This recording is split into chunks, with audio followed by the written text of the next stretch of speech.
BJP को हराने के लिए जम्मू कश्मीर में इस वक्त खेमेबंदी की जा रही है। जी हां, बीजेपी को हराने के लिए इस वक्त सबको साथ लाने की बात हो रही है। और बीजेपी को हराने के लिए हराना कहां कहां पर है, एक तो राज्यसभा और आंकड़ों का खेल है वहां पर, और दूसरी तरफ बडगाम और नगरोटा की असेंबली सीट्स पर जो बाय इलेक्शन होने वाले हैं, इसमें बीजेपी को हराने की कसम खाते हुए लीडरान दिखाई दे रहे हैं जम्मू कश्मीर के।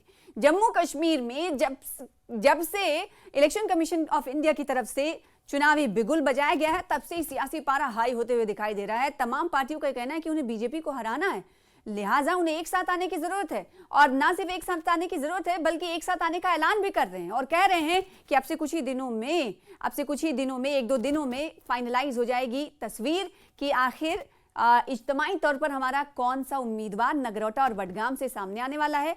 ये कहा जा रहा है, एक तरह से ये कहा जा सकता है कि बीजेपी को सिर्फ हराना एक मुद्दा है। ये ऑपोजिशन पार्टियां अभी इस वक्त या फिर सरकार में जो पार्टी है वो ये करते हुए दिखाई दे रही है। इसकी बानगी कहां से मिली, आपको बताएं कि कांग्रेस नेता हैं रविंद्र शर्मा, उन्होंने कहा कि BJP should lose, coalition should win. BJP को हारना चाहिए, कोलिशन को जीतना चाहिए। कांग्रेस और नेशनल कॉन्फ्रेंस के बीच बातचीत चल रही है कि नगरोटा और बडगाम असेंबली सीट पर होने वाले जिमनी चुनाव में एक इत्तेहादी एक उम्मीदवार हो जो दोनों पार्टी के बीच चर्चा करके उतारा जाए। यानी उनका मकसद सिर्फ है कि उनका उम्मीदवार जीते, और जैसे कि हमने असेंबली इलेक्शन में किया था, ये रविंद्र शर्मा कहते हुए नजर आए। और जल्द ही जल्द इसकी तस्वीर भी फाइनल हो जाएगी, फाइनलाइज हो जाएगा कि कौन हमारा उम्मीदवार नगरोटा से होगा और कौन सा हमारा उम्मीदवार हम बडगाम से होगा। बडगाम में यहां पर यह भी सियासी मुबस्सिरीन मानते हैं कि इस बार बडगाम की राह जो है नेशनल कॉन्फ्रेंस के लिए जो है आसान नहीं है, क्योंकि बडगाम एक ऐसी सीट है जिससे वादा किया था सीएम उमर अब्दुल्ला ने कि वो इस सीट पर अगर जीत जाते हैं तो वो, और ज्यादा मार्जिन से जीतते हैं तो गांधरबल की सीट, क्योंकि दो सीटों पर लड़े थे चुनाव, गांधरबल और बडगाम, तो उन्होंने कहा था कि जब मैं यहां से अगर जीतूंगा और भारी मार्जिन से अक्सरियत से जीतूंगा तो जिस सीट से मेरी जीत ज्यादा मार्जिन से होगी उस सीट को मैं अपनाऊंगा। लेकिन बडगाम में भारी अक्सरियत से जीतने के बावजूद भी बडगाम की सीट छोड़ दी, जिसके बाद हम देख रहे हैं कि नाराजगी कहीं ना कहीं नजर आ रही है। अब उम्मीदवार कौन होगा? अब रविंद्र शर्मा इशारे दे रहे हैं कि हम ये चाहते हैं कि बीजेपी हारे और हमारा उम्मीदवार जीते। तो अब देखना ये होगा कि इंडिया ब्लॉक का जो उम्मीदवार होगा वो उम्मीदवार किस पर मुहर लगाती हैं पार्टियां, देखने वाली बात होगी। इस पर रविंद्र शर्मा ने पूरे तौर पर क्या कुछ कहा है, आपको आइए सुनाते हैं। देखिए, पहली बात तो यह है कि राज्यसभा के चुनाव भी करीब एक साल डिले होकर के आ रहे हैं। एक साल अनरिप्रेजेंटेड रहा जम्मू कश्मीर, लेकिन देर आए दुरुस्त आए। अब यह है कि आपको मालूम है कि कांग्रेस और नेशनल कॉन्फ्रेंस जो है वो कोलिशन में है, और कुछ और भी हमारे अलाइज हैं, और कुछ उसके अलावा भी जो लोग हैं वो लोग नॉन बीजेपी हैं और बीजेपी की नीतियों के खिलाफ हैं। सदन के अंदर, सदन के बाहर उनका जो स्टैंड रहता है वो बीजेपी के खिलाफ है। इसलिए कुल मिलाकर के राज्यसभा की चारों सीटों पे मैं समझता हूं कि बीजेपी के अलावा जीतेंगे।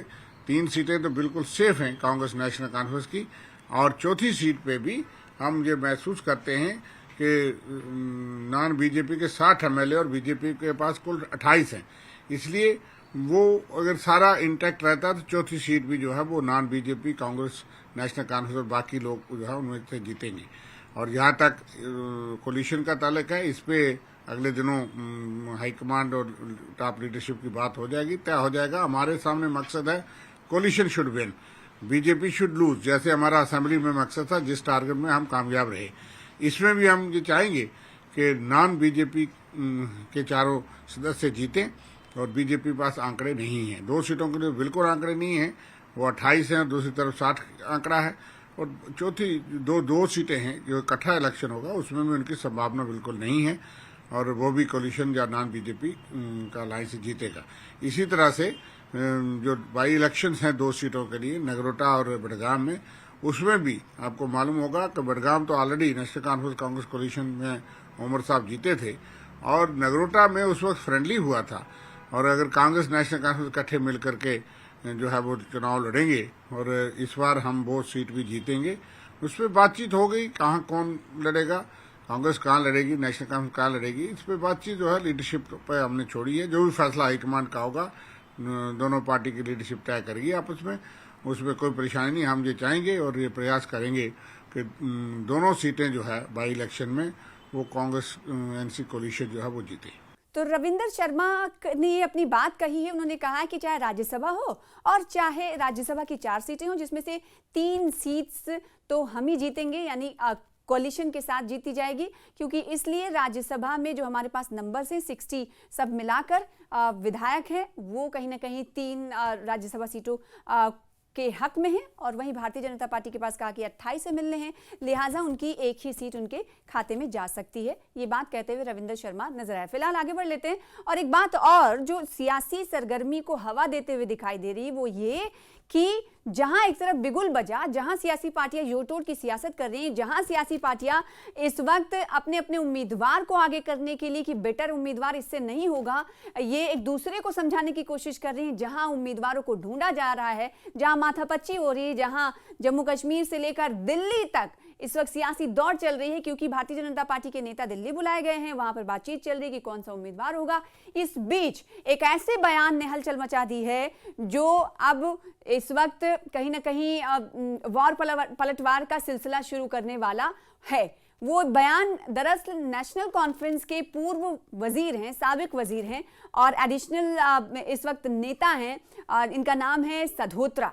इन्होंने सीधे तौर पर कहा है कि वो बीजेपी पर एक बड़ा इल्जाम लगाया है।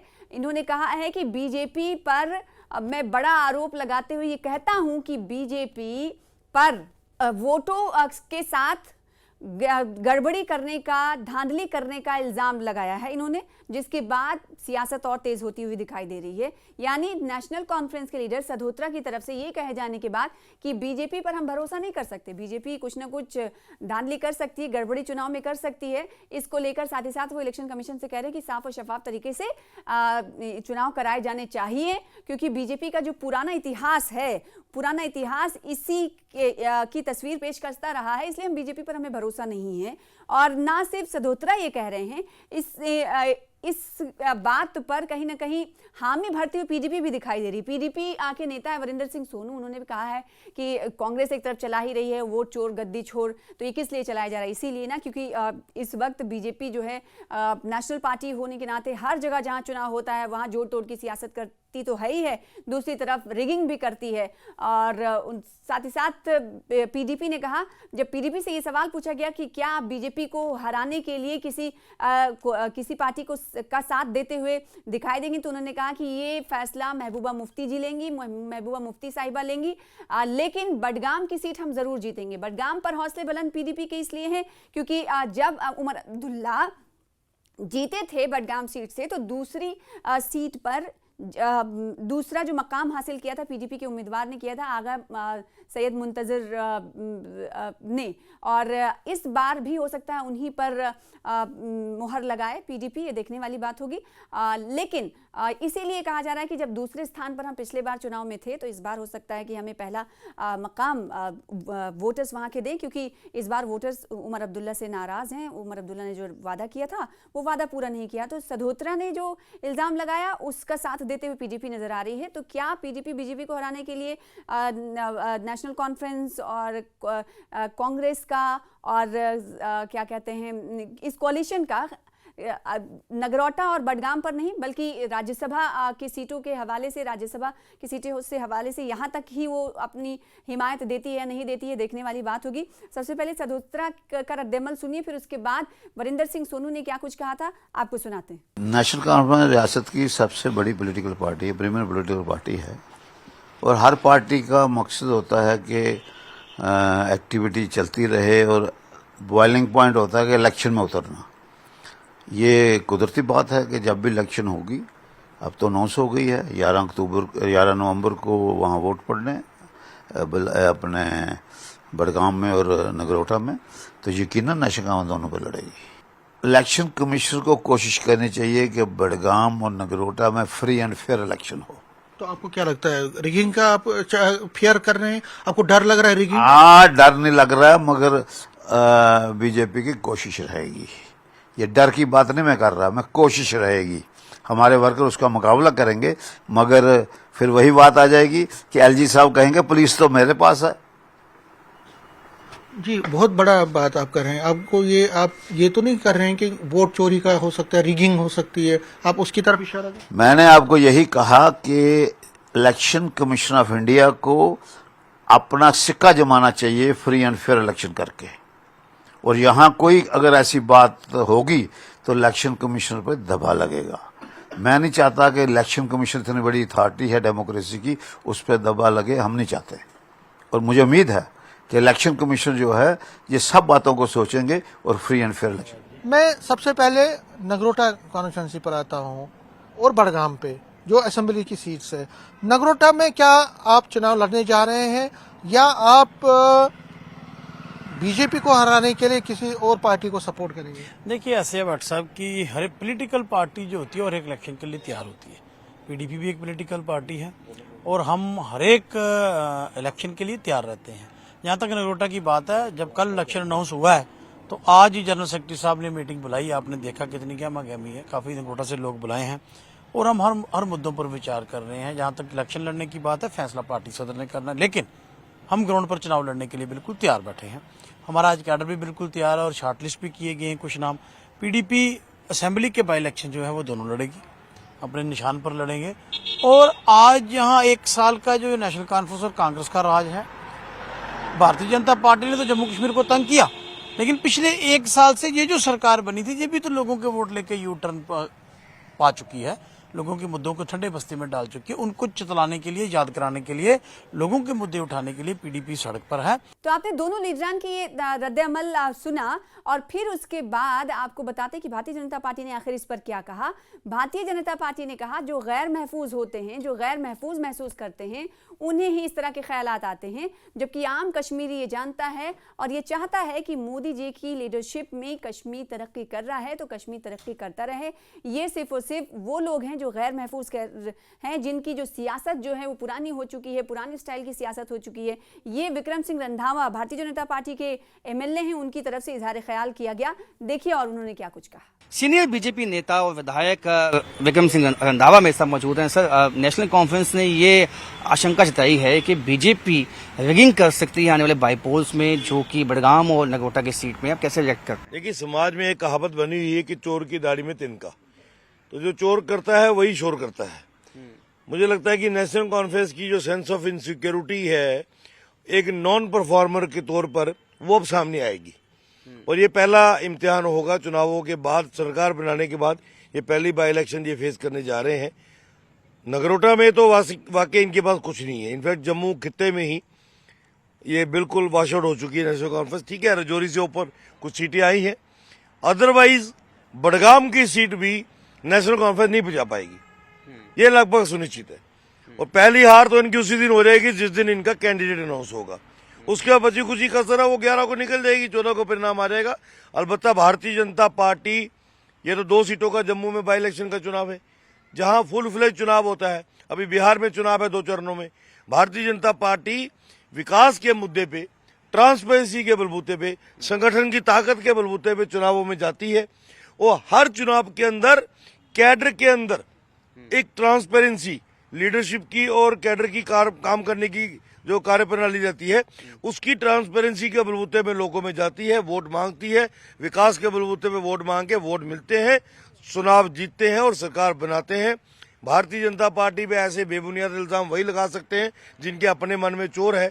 तो मुझे लगता है कि उनको सेंस ऑफ इनसिक्योरिटी होनी भी चाहिए, क्योंकि 1 साल में किया कुछ नहीं है, साल होने वाला है। अच्छा, ये आपने कहा कि इनसिक्योरिटी है। अच्छा, उनमें इनसिक्योरिटी और बीजेपी इतनी आश्वस्त कैसे है कि बड़गाम की सीट भी बीजेपी जीत लेगी? देखिए, भारतीय जनता पार्टी का कश्मीर में कैडर चाहे कम हो सकता है, लेकिन जो है वो मजबूत है।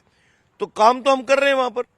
और केंद्र सरकार के प्रति कश्मीर के जो आम जनमानस है उसमें एक पॉजिटिव सोच आई है कि नरेंद्र मोदी के नेतृत्व में कश्मीर जो है वो पुनः खुशगवार हो रहा है।